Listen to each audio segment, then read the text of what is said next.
Now back to the show. This is The Law Show on CL 650. Rocking around the Christmas tree at the Christmas party hop. You know she was 13 when she recorded that song? I didn't know that. There's Brenda Lee and the Christmas tree here on the Law Show on CL 650. Just less than 2 weeks ahead of Christmas. Joe Murphy and Bill Dick from Murphy Battista, personal injury lawyers here in Vancouver, back with us on the program again today. And, you know, we're trying to do everything we can to help people through the party season in order that they can relax and enjoy themselves, and also at the same time be aware of the legalities surrounding the party system, whether you're a business person who wants to throw a little get-together for the staff, or perhaps you're the person who's organizing the annual drink-a-thon on the street that occurs every Christmas season. Whatever the circumstances may be, there are liabilities. There are legal responsibilities that go along with people who throw these parties. We'll get to the commercial end of the conversation, and bartenders and hotel people who take money for alcohol. That's a whole other category. But so far our conversation has been, we've been talking about either the staff party, the business context, or the personal, the homeowner party. And we learned in our last segment, courtesy of Joe and Bill, that the Supreme Court of Canada has so far at least decided that the host of a private party is not responsible for what his or her guests do after the party. Although, Bill, they did leave a little bit of room for some kind of interpretation at the end of that decision, which might suggest what to you, the lawyer? So as a lawyer, the Supreme Court of Canada did very specifically leave the door open in cases where the host is encouraging the drinking, is actually doing something positive and increases the risk essentially to the public that would establish that there is that connection and there is a duty of care owed. And the Supreme Court of Canada said in those circumstances, we don't have to decide it, but they're not going to preclude that possibility of a lawsuit being successful in those circumstances. Like Joe said, where there's drinking games and there's encouragement of drinking. And let's do some shots, Let's man. do some shots. Oh, brother. And the host knows that the person is intoxicated and knows that they're driving. Right. And in the States, in those circumstances, they've certainly found liability against the host. And I guess that's why so many of us are surprised by this, Bill, because we watch too much American TV. And we have seen hosts of private parties get nailed and be responsible and be held responsible in those circumstances. And Joe, you were indicating during the break that, you know, because the Supreme Court has kind of left this door open, and you and Bill would really like to have a crack at that vacant space with the open door, one thing that every homeowner or party host should do before throwing open the doors and breaking out the bottle opener is having a look at their homeowner's insurance. Why? Well, Sterling, my car has $5 million in third-party liability coverage on it, so if there's an accident caused by me driving or someone else, I've got that coverage and protection. Okay. With my homeowner policy, I also have the maximum $5 million because, again, if something happens in my house or related to me personally outside driving, I want that protection to be available for me. So one can say, avoid having people over, avoid having drinks, but that's not the way our world works. That's for sure. So if you can't avoid the risks, then protect yourself by having lots of insurance. It costs very little each year to have $5 million in coverage rather than $1 million. And what do you ask for when you sit down with your insurance agent and you're reviewing your coverage? You go, is it a liability clause, Joe? I ask for the maximum liability coverage. Okay. And typically, what would your basic tenants or homeowners policy include as a matter of course for liability coverage? I would say it's $500,000 to $1 million is the basic coverage, which is higher than anywhere in the States. For some reason in the States where the awards can be much, much higher, yes, their coverages are much, much lower. And I don't know why that happens.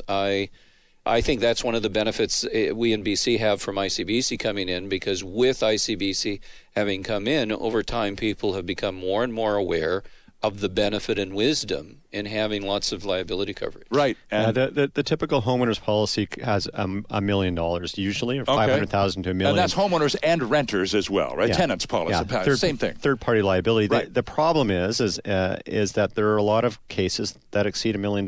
So Yes. you're putting your assets at risk if you don't have. Well, you talked about that coverage. unfortunate girl who was killed by the guy from the party. It wasn't killed, but was rendered a quadriplegic in Ontario. Now, that young woman is going to require a lifetime of care costs, and that is easily could go past $1 million. Easily, and there are decisions coming out of Ontario. I think I just read one where it was $20 million. That's the highest in Canada. Okay. But yeah, when someone's rendered a paraplegic or a quadriplegic, you're looking at millions of dollars in damages. The care alone is millions of dollars. Oh, absolutely. You mentioned, and this is one contingency I'd like to come back to. You talked about a party, and I think it was the test case for the Supreme Court, Bill, that you were talking about.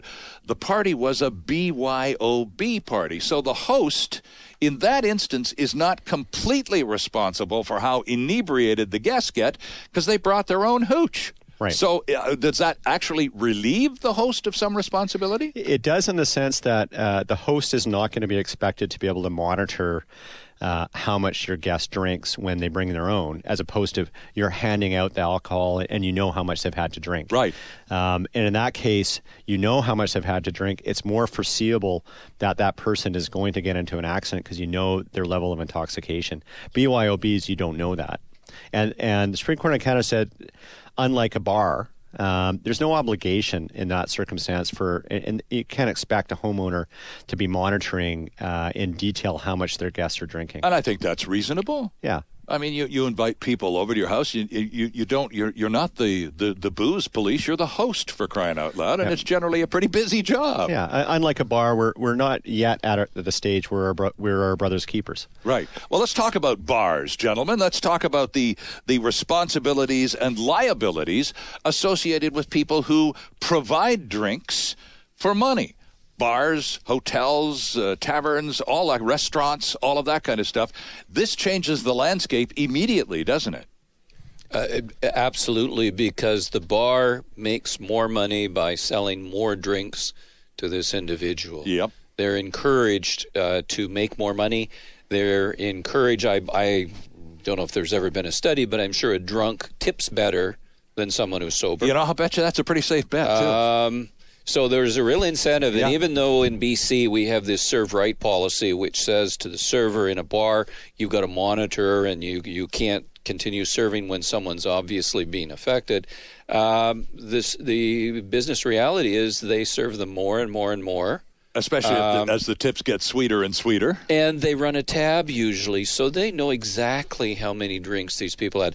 I had a case, Sterling, a few years ago of a fellow who was badly injured following a party in a bar. And the bar had just brought in an electronic system, and they recorded 1,580 drinks having been consumed by a party of 80 people. Good grief. And some of those 80 didn't have a lot to drink. So if you do the math, it's shocking. Plus, there was a lot of shooters being consumed, and this fellow had a terrible brain injury that arose not out of his intoxication, but out of the intoxication of two other fellows. What happened? How did he sustain the injury, Joe? These two other fellows, who were both huge, very drunk men, were about to have a fight, and he had the misfortune of being between them. Oh. So he got sucker punched and fell, smashed his head on the cement, and his life was never the same. And now, in terms the bar was liable. I was just going to say. Now, did you act for this person? Yes. So, was it the bar itself, or do you sue the bar, Joe, or do you sue the waiter or waitress or the bartender? How does that work? The bar insurance covers the bar and all the staff. Okay. So you could name the servers, but in this case, there was revolving servers. It was effective enough to serve the bar and their own business records, 1,500 plus drinks. No kidding, for 80 people. And that didn't include all the shooters, and it was just, the numbers were shocking. The 9/11 call that went in when my client was so badly hurt was from one of the little girls who worked at the reception, and the recording showed her saying in this sweet little voice, we need help, someone's been badly hurt, and there's all these drunk men here. Mm-hmm. So it was obvious to her that the majority of this crowd was terribly intoxicated, and the bar did it simply to make money. Absolutely. How injured did the gentleman end up being, Joe? Very, very badly.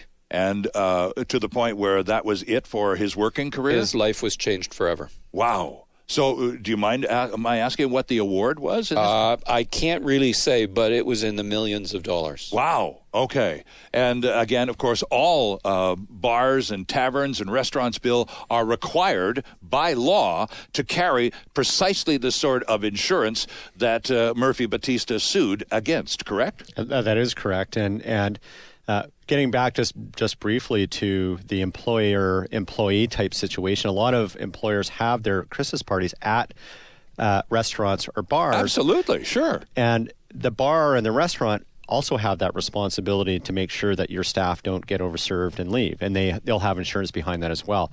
So one of the recommendations for employers is have your Christmas party out at an establishment, because as opposed to your own establishment where you're in-house staff and in a house party. And our staff party is at a private residence, and same one every year, but still, so the homeowner there would be somewhat responsible. Her insurance policy, would that be at play there, Joe, on a private party scenario? Could be. Okay. Could be. And in that scenario, if it was me as a private homeowner having a party for my staff, I would actually go out and get a separate insurance rider for that. And I'll bet you that legal detail has been attended to year after year quite diligently. I think if I hosted our office party at my home, and it's not big enough for the 80 people, our commercial liability policy for the firm would probably extend and cover that. Interesting. But I also have a homeowner policy with the maximum coverage, so it's available. But the bottom line is no one wants to see anything bad happen to anyone. The worst thing I want to see someone having is a bad hangover the next morning. That's right. But, bad things can happen, and when you start serving people alcohol, the risk of something bad happening goes way up, and you just have to be careful about that, and at the same time, protect yourself by buying liability insurance. And what's interesting in terms of what Joe just said, that case that I was telling you about with the Vancouver law firm, so that they had a party, and then people went to a bar afterwards, and this is where the event happened. The after gathering, the dancing of lawyers. Okay, we do that. Our staff does that too. After they take the bus back to the hotel and are deposited in the lobby or poured into the lobby, some of them just haven't quite had enough punishment, and they go off to some club. They do it every year. And so this is why I don't tag along with that crowd. So after the liability trial, then the insurance trial happened, and the insurance company denied that they had an obligation to defend or indemnify the law firm. After party. For the law firm, because there wasn't enough connection between what happened at the bar and what happened in terms of the party. And they ultimately found that there was no insurance available for the law firm. But that's a great idea. A good suggestion of yours, though, Bill, in terms of business people, especially the smaller business that has a manageable staff size for going somewhere for a little staff outing, to go to a commercial establishment that already has that insurance infrastructure completely in place. Yeah, and I think that's I think a lot of companies do that consciously. Well, you've talked about the changing nature of the Christmas party since you've become a lawyer, and I don't think it's going to be any different in the years ahead. I think it's going to continue to evolve. I think it will. Need to take a quick break here. Our guests, Joe Murphy, QC, and Bill Dick from Murphy Battista, personal injury lawyers at 650 West Georgia Street in Vancouver and on Lawrence Avenue in Kelowna. Back after this. There's more of the show still ahead. This is The Law Show on CL 650.